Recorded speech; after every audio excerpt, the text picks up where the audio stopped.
BN news में आपका एक बार फिर स्वागत है। मैं इस वक्त नागपुर शहर नागपुर महानगर पालिका वैदिक अधिकारी मेरे साथ यहाँ बैठे हुए हैं और इन्होंने अभी एक शिविर लगाया। जो शिविर जो है वो आरोग्य शिविर है। उसका उद्देश्य ये है कि अभी महाराष्ट्र के अंदर एक बीमारी बहुत तेज़ी से फैल रही है जिसका नाम गोवर खसरा करके है, जो मुंबई महानगर पालिका से होते हुए नासिक मालेगांव यहाँ तक आई है। और यहाँ भी नागपुर के अंदर 2 बच्चे पॉजिटिव पाए गए हैं। उसी के अंदर आज नागपुर महानगर पालिका के अंदर एक शिविर का आयोजन किया गया जिसका उद्देश्य लोगों को जागरूक कराना था। और इसके अंदर जागरूक कराने के साथ साथ इन्होंने शिविर में एक बेहतरीन तरीके से मेडिकल कैंप लिया। मेडिकल कैंप के अंदर उन्होंने तमाम डॉक्टरों को बुलाया, तमाम MR जो मेडिकल स्टोर के रहते हैं उनको बुलाया, कुछ जानकार लोगों को बुलाया। और मैं इस वक्त नागपुर महानगर पालिका के वैदिक अधिकारी मेरे साथ डॉक्टर नरेंद्र बहिरवार सर है।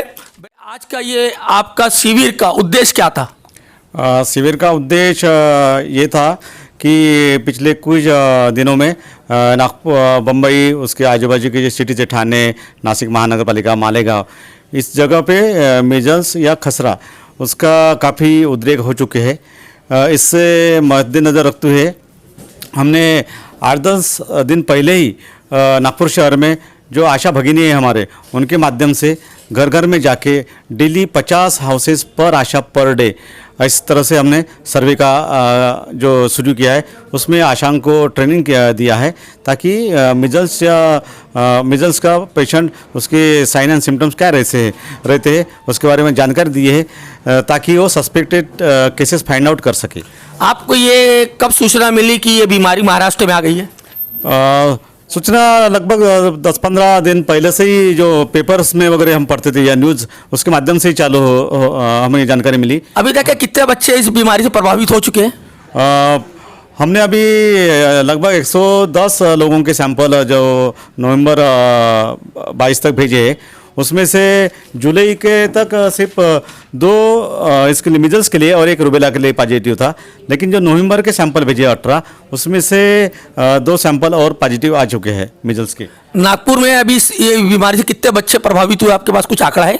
सिर्फ 4 बच्चे मिजल्स के हुए जनवरी 2022 से लेकर नवंबर 2022 तक, और 1 रुबेला का पेशेंट। इस तरह 5 रुग्ण मिले हैं।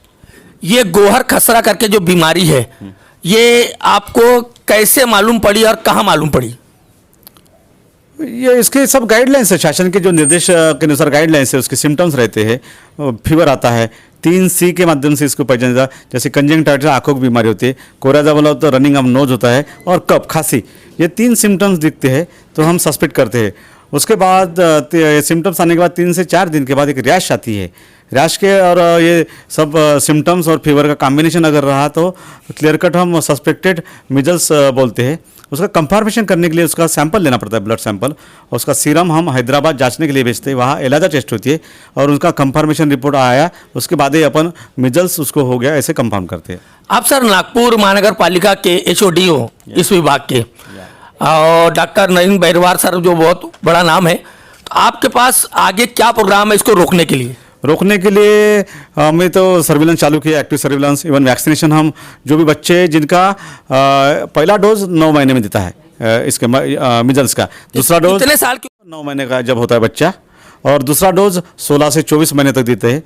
हमने जो सर्विलेंस चालू किया आशा के मार्फत से, उसी में हम उनको 0 से 5 साल के बच्चों की लाइन लिस्ट भी बनाया, उनके पास रहती है ऑलरेडी, लेकिन जिसके किसी के डोज छूटे हैं वो आइडेंटिफाई करो और उनका तुरंत वैक्सीनेशन करवा दो। हमने ऐसे इंस्ट्रक्शन दिए है। अगर बच्चा कोई आता नहीं है हमारे UPSC तक, उनके जाके ANM भी उनके साथ में रहती है, तो वहाँ के ही जो इतने बच्चे मिले उनको घर में ही वैक्सीनेशन करवाने के लिए आदेश दे चुके हैं हमने। जोन वाइज आपकी नागपुर महानगर पालिका बहुत बड़ा एक महानगर पालिका के, उसमें क्या आपकी तैयारी है?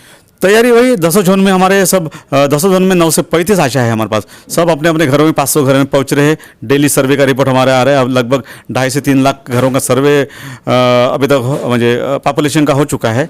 और कुछ बच्चे जो आइडेंटिफाई होते हैं जिनका डोज नहीं मिला, उनको हम वैक्सीनेशन भी लगाते हैं उनको। इसमें सर मैं आपसे जानना चाहता हूँ एज ए जर्नलिस्ट कि इसमें किसी बच्चे की मृत्यु भी हुई है क्या? नहीं, हमारी तरफ अभी तक ऐसे मृत्यु नहीं हुई है, क्योंकि हमारा वैक्सीनेशन काफ़ी अच्छे तौर पे चल रहा है। इसमें इन्फेक्शन होने का कोई रोक नहीं सकता, ये वायरस है। लेकिन अगर उन्होंने फर्स्ट और सेकंड डोज लिया है तो उससे कोई खतरा नहीं हो सकता, ये उसका खास। स्टेट गवर्नमेंट की आपको हेल्प मिल रही है?